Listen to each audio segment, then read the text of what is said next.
네, 이 시간 성경 봉독 시간 있겠습니다. 오늘은 마태복음 25장 21절 말씀입니다. 모두 함께 일어나셔서 함께 성경 말씀 봉독하겠습니다. 시작. 그 주인이 이르되 잘하였도다. 창악하고 충성된 종아, 네가 적은 일에 충성하였음에 내가 많은 것을 내게 맡기리니 내 주인의 즐거움에 참여할지어다 하고. 아멘. 앉아주세요. 네, 감사합니다. 복되고 기쁜 주일이에요. 오늘 우리에게 허락하신 주님께 감사 인사 올려드립니다. 하루하루 살아가는 모든 시간 가운데 주님과 함께하는 저희들 되기를 간절히 소망하며 기도합니다. 네, 탤런트라는 말이 한국에 널리 이렇게 알려지고 퍼지게 되어서 사용하게 된 것이 1961년에 국영방송 KBS가 개국을 하면서 이때 텔레비전에 나오는 배우들을 공모하면서 탤런트 모집이라는 말을 처음 사용했다고 해요. 그래서 저희 어릴 때 배우라는 말에 익숙하지 않았고요. 텔레비전 드라마나 영화에 나오는 사람들 다 탤런트 하고 이렇게 불렀던 기억이 나요. 지금도 우리 부모님 세대는 연예인, TV에 나오는 연예인들을 보면 그냥 탤런트 이렇게 얘기하시는 것들이 흔하게 볼 수 있는 일이죠. 탤런트의 사전적 의미는 어떤 일을 하는데 필요한 재주와 능력과 개인이 타고난 능력과 훈련을 통해서 획득한 능력, 이렇게 사전적 의미가 있더라고요. 지적 재능과 지적 능력으로 타고난 소질을 말한다 라고 나와 있어요. 그런데 교회에 다니시는 분들은 이 달란트라는 단어는 낯선 단어는 아닐 거예요. 유치부나 어린이 주일학교에서 달란트 시장 많이 열죠. 그리고 바잘 같은 거 하면서 이렇게 교회에서 많이 보셨을 겁니다. 전 주일학교 출신이 아니라서 달란트 시장에서 한 번도 뭘 사본 적이 없어요. 준비하는 집사는 해봤지만 여기 계신 분들 주일학교 다닐 때 한 번쯤 경험해 보셨을 거예요. 달란트 시장. 예수님의 비유 이야기 속에 등장하는 달란트 이야기를 오늘 함께 나누어 보겠습니다. 달란트라는 단어의 의미도 굉장히 재미있어요.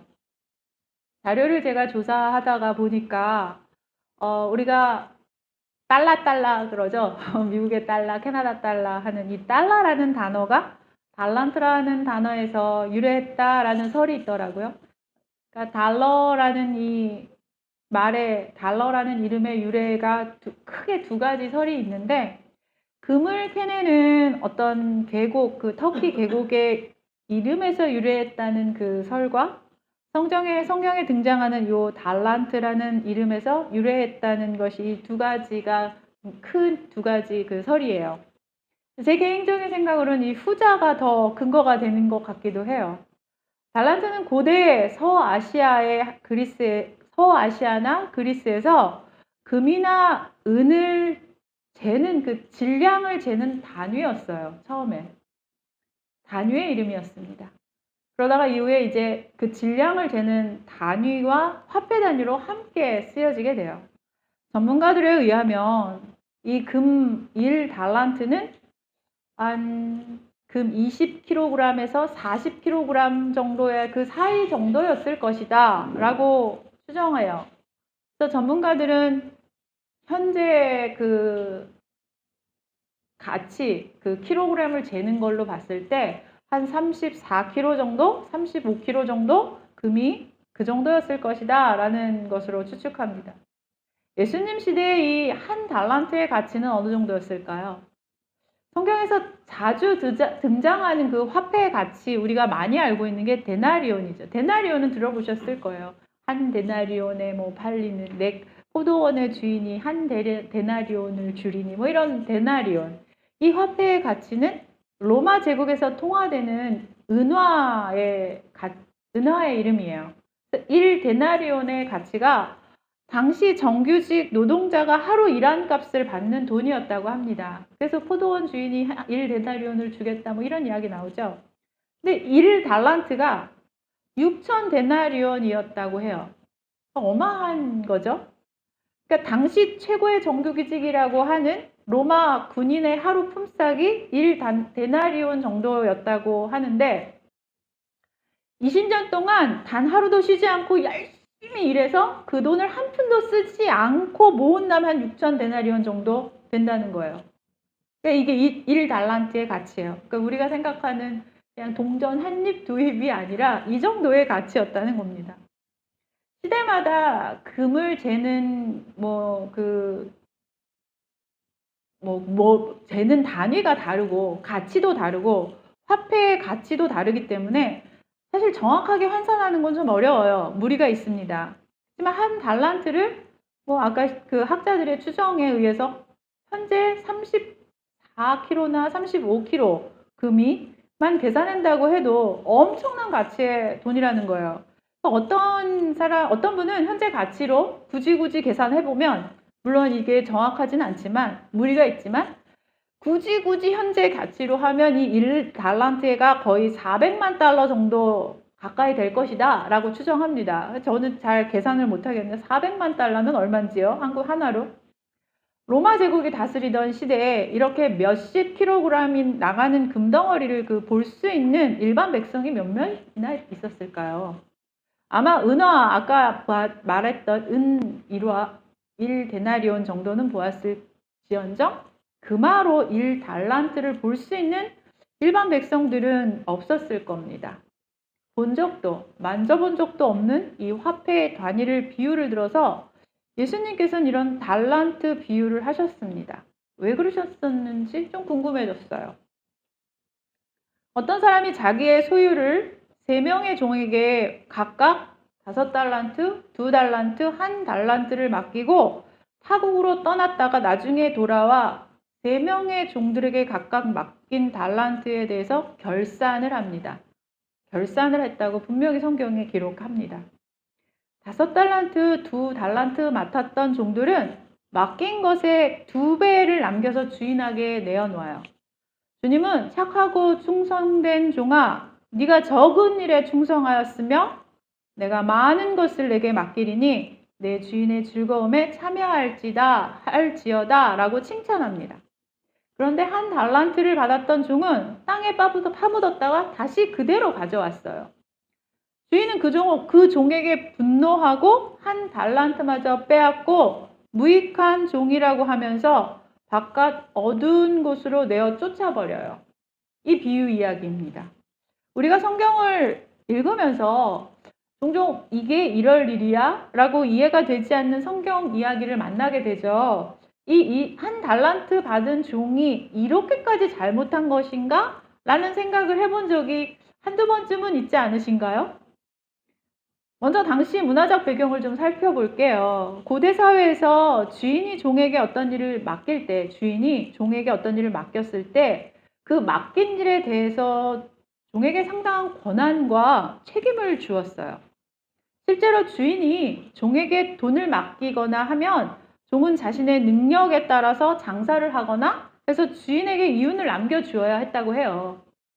간혹 주인은 신뢰하는 종에게 자신의 재산을 이렇게 좀 나눠주기도 했다고 하고요.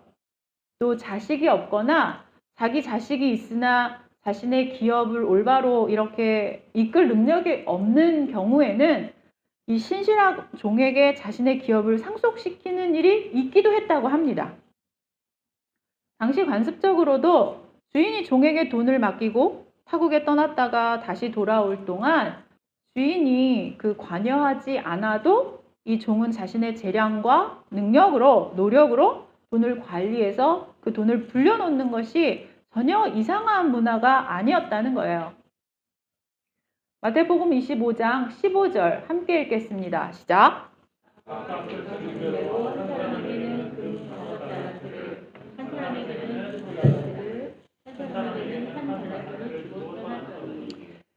주인은 각각 그 재능대로 금 5달란트, 2달란트, 1달란트를 주었습니다. 재능이라고 번역된 단어인 디나미스라는 단어인데 이 단어의 뜻이 힘, 능력이라는 단어예요. 주인은 각각의 능력을 알고 있었어요. 그래서 그 능력에 맞는 것을 맡긴 거예요. 그런데 1달란트 받은 종은 2달란트와 5달란트 받은 종과 다르게 행동했을지 왜 그런 행동을 했을지 생각해 보았어요. 5달란트와 비교했을 때 자신이 받은 것이 적다고 생각했지 않았을까 싶어요. 이 1달란트의 종은 자신과 다른 종의 그 받은 것들을 비교했을 거예요. 그래서 자신이 조금 받았다, 적게 받았다라고 여겼을 겁니다. 1달란트의 종은 자신의 능력을 열등하게 여기고 1달란트만 준 주인에게 불쾌하게 생각했을 거예요. 우리는 자꾸만 다른 사람과 자신을 비교하고 평가합니다. 나를 있는 그대로 보지 않아요. 그래서 끊임없이 다른 사람과 비교하고 내가 좀 더 낫다고 생각하면 기뻐하고 우쭐대고 좋아하고요. 내가 좀 더 열등하다고 생각하면 그때부터 우울해지고 낙담하고 그 상태가 또 넘어가면 분노하고 누군가를 원망하죠. 있는 그대로 자기를 받아들이지 못하고 다른 곳에 책임을 전가하고 회피하기 시작합니다. 내가 지금 이런 모습으로 이렇게 살아가는 거, 내가 지금 이렇게 된 것은 사회가 잘못된 거야. 국가가 잘못된 거야. 부모를 잘못 만나서야. 조상 탓이야. 법이 잘못된 거야. 라는 불평과 원망의 마음을 갖기도 합니다. 우리는 하나님께서 내게 주신 것이 다른 사람과 차별이 있었고 그래서 부당하다라는 생각을 굉장히 많이 해요. 내가 받은 것들은 남들보다 적다고 비교하고요. 하나님은 공평하지 않으시다고 생각합니다. 아마 이 말씀에 자유로우신 분이 없을 겁니다. 저도 이 마음을 품었던 적이 있으니까요. 나를 내 존재로 인정하지 못하고 나로 보지 못하고요. 내가 가지지 못한 것들에 대해서 열등감을 느끼고 비교하고요. 그 원망들이 오래 계속되면서 분노, 우울, 좌절, 실망 같은 것들로 우리의 인생을 얼마나 많이 해치고 있습니까? 오늘 주인은 각각의 재능대로 그 능력대로 달란트를 맡겼습니다. 주인은 그 사람의 각각에 대해서 누구보다 잘 알고 있었고 그 능력대로, 그 힘대로 할 수 있는 것들을 맡겼어요. 그런데 1달란트 받은 사람은 만족해 보이지 않고 불만족해 보입니다. 그 달란트가 가진 가치에 대해서 제대로 된 인식이 이 종은 없었어요. 1달란트의 가치가 당시 한 사람이 20년을 하루도 쉬지 않고 일해서 모은 돈의 가치였잖아요. 그 종은 그 가치를 제대로 보지 못했어요. 1달란트를 적게 여겼고 하찮게 여겼습니다. 이 종의 잘못은 1달란트에 대한 정확한 가치에 대한 평가를 하지 못하고 그 가치를 알아보지 못한 것이 문제였어요. 주인이 맡긴 그 1달란트의 가치에 대해서 알았다면 그 종은 자신의 것이 적거나 하찮다고 여기지 않았을 겁니다. 우리에게 주신 것들은 모두 하나님께서 각각 맡겨주신 거예요. 예전에 교수님하고 몇 분하고 나의 자산 찾기, 에셋, 마이 에셋, 이런 것을 프로젝트를 했던 적이 있어요. 그때 그것을 했던 당시에 제가 제 스스로 되게 많이 부족하다고 생각하고 한동안 되게 시무룩해 있었을 때였어요. 모든 것에 자신도 없었고 자꾸 끊임없이 비교하면서 나는 이것도 부족하고 저것도 부족하구나 해서 굉장히 마음 좀 힘들 때였어요. 나의 에셋 찾기 하면서 내가 가진 것들을 세부적으로 하나하나 이렇게 리스트업 하는데요. 내가 가진 것이 참 많다는 것을 깨달았어요. 내가 가진 자산이라고 하면 많은 분들이 이렇게 금전적인 그것만 생각을 해요. 근데 나의 자산에는 이런 것도 포함돼요.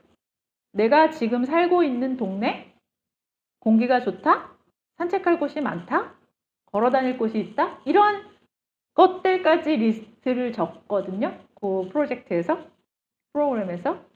그럼 나의 가진 것이 내 자산이 얼마나 많은지가 깨닫게 되는 거예요. 그걸 보면서. 하나님은 정말 나에게 많은 것을 주셨구나. 근데 나는 아무것도 없다고 생각했구나. 내가 문제였구나. 라는 것을 깨달았었어요. 없던 것도 아니었고요. 적었던 것도 아니에요. 그냥 내가 가진 자산의 가치를 저는 몰랐던 거죠. 현실을 바로 볼 수 있다는 것은 굉장히 큰 힘입니다. 능력입니다. 파워입니다. 왜 내가 가진 것은 한 달란트밖에 없지? 라는 시각이 아니라 그것으로 무엇을 할 수 있는지로 초점이 바뀌어야 합니다. 주인은 분명 각각의 재능대로 달란트를 맡겼어요. 그 일을 할 재능이 이미 있기에 그 일을 맡기셨습니다. 근데 이 종은 그 일을 하지 않았어요. 맡긴 것을 땅에 묻었다가 주인이 오니까 다시 꺼내어서 돌려주었어요. 사실 이 종은 돈을 벌어오지 않았어요. 그렇지만 그 돈을 가지고 호랑방탕하게 쓰거나 뭐 호의호식하고 이렇게 다 써버리지는 않았잖아요. 실제로 당시 문화로도 뭐 보화 같은 것들을 땅에 묻어서 보관하는 방법이 있었대요. 그 안전하다고 생각했다고 합니다. 그 보관 방법을. 이 한 달란트 가진 종의 이야기를 할 때 우리가 그동안 많이 들었던 메시지가 게으른 종에 대한 이야기를 많이 강조했어요. 문제는 왜 이 종이 이런 행동을 했을까? 왜 이런 행동을 했을까? 그게 중요한 거거든요, 사실은. 이 행동을 한 이유가 있을 거 아니에요, 이 종이. 이 종은 왜 이런 행동을 했을까요? 다른 종들과 다르게. 당시 문화나 당시의 관습과도 다르게 왜 이런 행동을 했을까요? 이 한 달란트를 받은 종은 주인을 오해하고 곡해했어요.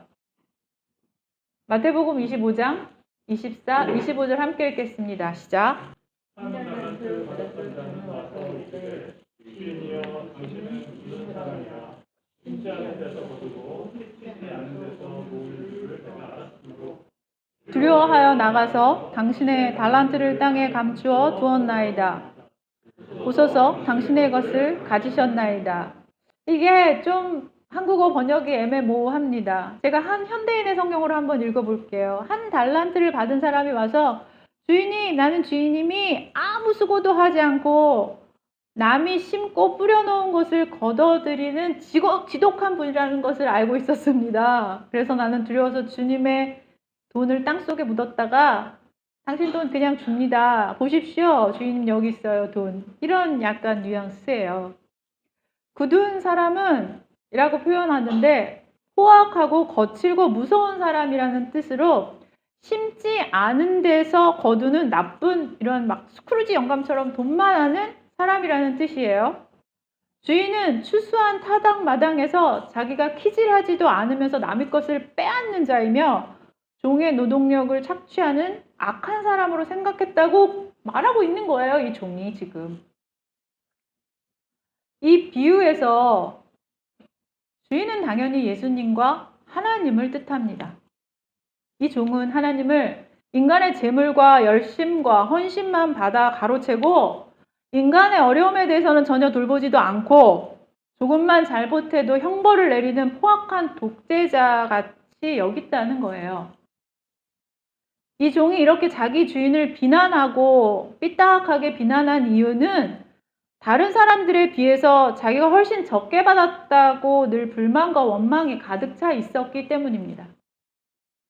지금 여기 성경대로만 보아도 이 종이 얼마나 주인을 오해하고 있고 곡해하고 있고 원망과 불평이 가득한지 알 수 있을 겁니다. 이 사람은 주인을 믿지 않는 자예요. 주인을 신뢰하지 않은 종입니다. 종은 주인과의 관계가 악독한 주인에게 부당한 대우를 받고 불쌍한 자로 여기고 있는 사람이었어요. 곡해하고 오해하고 마치 피해의식에 사로잡힌 자의 모습이에요. 이 종의 가장 큰 잘못은 주인을 곡해하고 오해했으며 믿지 않았던 죄예요. 하나님과 우리의 관계는 어떤 관계일까요? 우리는 하나님께서 주신 것들이 너무나 고맙고 귀하고 존귀한 것들이라고 생각하면서 그 가치를 더 가치 있고 빛나게 하기 위해서 성실하게 오늘도 살아가고 있을까요? 아마도 많은 사람들이 하나님에 대해서 이렇게 오해하고 왜곡된 마음을 가지고 있지 않나 싶어요.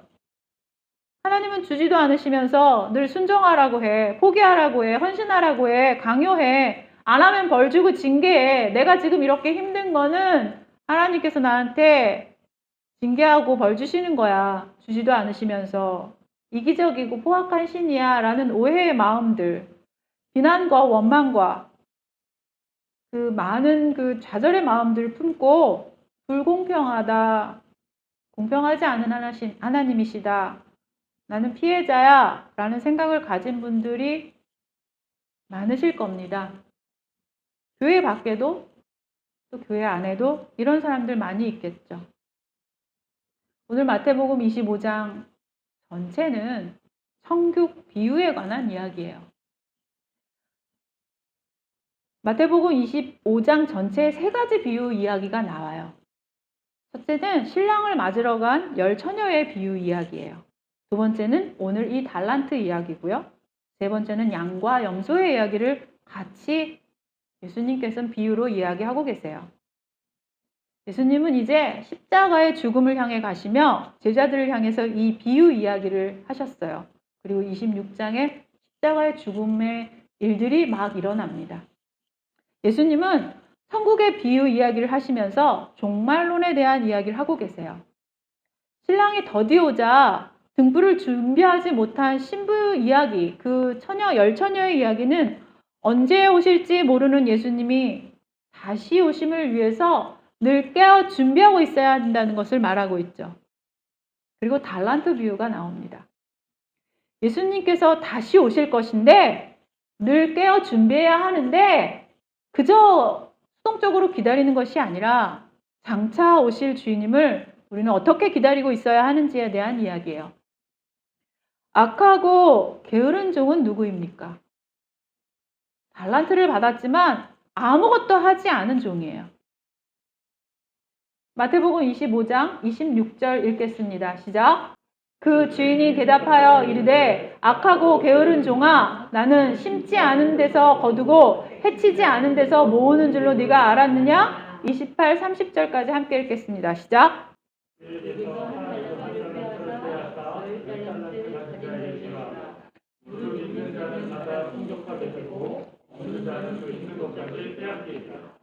이 무익한 종을 갖다 넣어두는 종으로 놓쳤으라. 거기서 슬피 울며 이를 갈리라 하니라. 너무 무시무시합니다.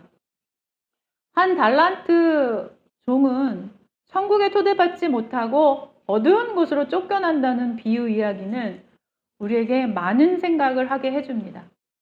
이 종의 비유 이야기를 열심을 내서 많은 교회를 해야 한다는 이야기인 줄로만 잘못 많이 강조되기도 했죠. 단순히 이 비유의 이야기는 하나님을 일을 했느냐 안 했느냐, 얼마나 많은 일을 했느냐의 문제보다 하나님과 어떤 관계를 가지고 있는지 그 근본적인 신앙 상태에 관한 이야기를 하고 있어요. 하나님에 대한 진정한 믿음이 있는가 없는가에 대한 이야기입니다. 또 차별을 두고 하나님은 이 주인은 순종한 종들에 대해서 차별을 두고 칭찬하지 않았어요. 주인의 관심은 돈을 얼마 벌었냐 하는 그 계산이 아니라 주인의 뜻을 제대로 알고 그 뜻을 헤아려서 성실하게 순종했는가를 보고 있습니다. 마태복음 25장 21절에서 23절 함께 읽겠습니다. 시작. 잘하였도다 착하고 충성된 종아, 네가 적은 일에 충성하였음에 내가 많은 것을 내게 맡기리니 내 주인의 즐거움에 참여할지더 하고, 2 달란트 받았던 자도 와서 이르되 주인이여 내게 2 달란트를 주셨는데 보소서 내가 또 2 달란트를 남겼나이다. 그 주인이 이르되 잘하였도다 착하고 충성된 종아, 네가 적은 일에 충성하였음에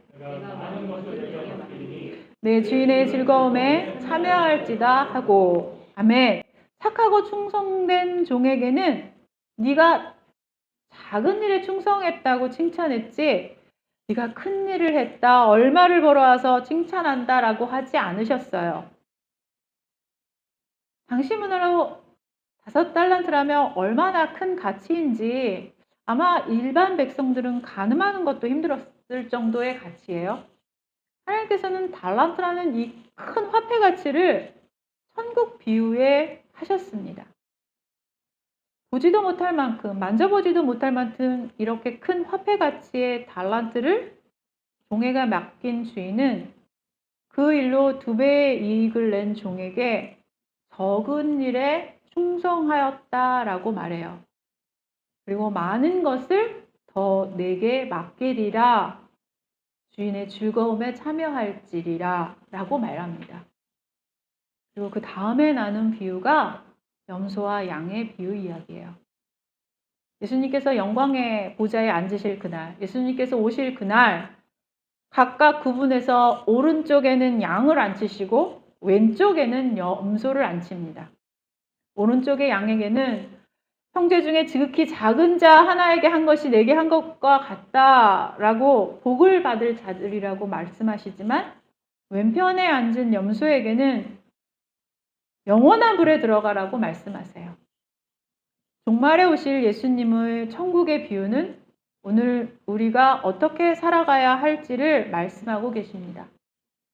하나님께서 여러분들에게 각각 재능으로 달란트를 주셨습니다. 그게 어떤 것일지라도 내게 가진 능력들은 하나님께서 내게 맡겨놓으신 거예요. 우리에게 맡겨주신 달란트의 가치를 귀하게 여기고 살아가야 합니다.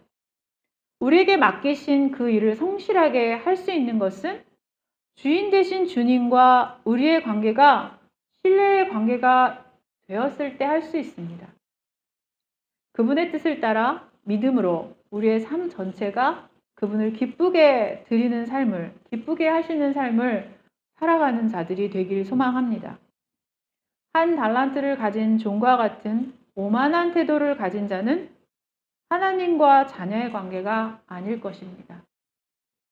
우리는 종말의 때를 살아가고 있어요. 분명 우리에겐 정해진 시간이 있습니다. 우리의 인생은 유한한 시간을 살아가고 있어요. 땅을 파고 묻어두는 행위가 얼마나 악한 것인지 오늘 달란트 비유를 통해서 예수님이 말씀하십니다. 아무것도 하지 않는 죄는 굉장히 큰 죄입니다. 내게 주신 달란트가 땅에 묻히지 않도록 이 시간 이후 주님 나라를 위해서 내게 맡겨주신 달란트를, 그 가치를 귀하게 여기고 능력껏, 자신의 재능껏, 힘껏 주님 앞에 내어드리는, 2배, 5배로 내어드리는 여러분들이 되시기를 축복합니다.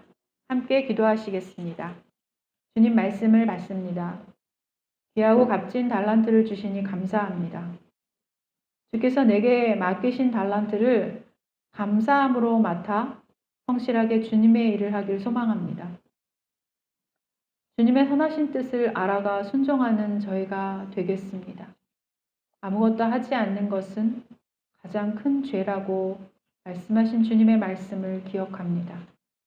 하나님을 알되 하나님을 영화롭게도 아니하며 감사하지도 아니하고 오히려 그 생각이 허망하여지며 미련한 마음이 어두워져 죄를 범하지 않도록 주님의 뜻을 알아 우리의 달란트대로 우리의 삶을 살아가길 간절히 소망하며 기도합니다. 착하고 충성된 종으로 주님의 기쁨에 참여하는 우리가 되길 간절히 원합니다. 주여 함께 오시옵소서. 우리의 생명 되시고 인도자 되시는 예수 그리스도의 이름으로 기도드립니다. 아멘. 축도함으로 예배를 마칩니다. 우리 구주 예수 그리스도의 은혜와 하나님의 사랑과 성령의 교통하심이 성도들의 머리 위에 이제로부터 영원토록 함께할지어다.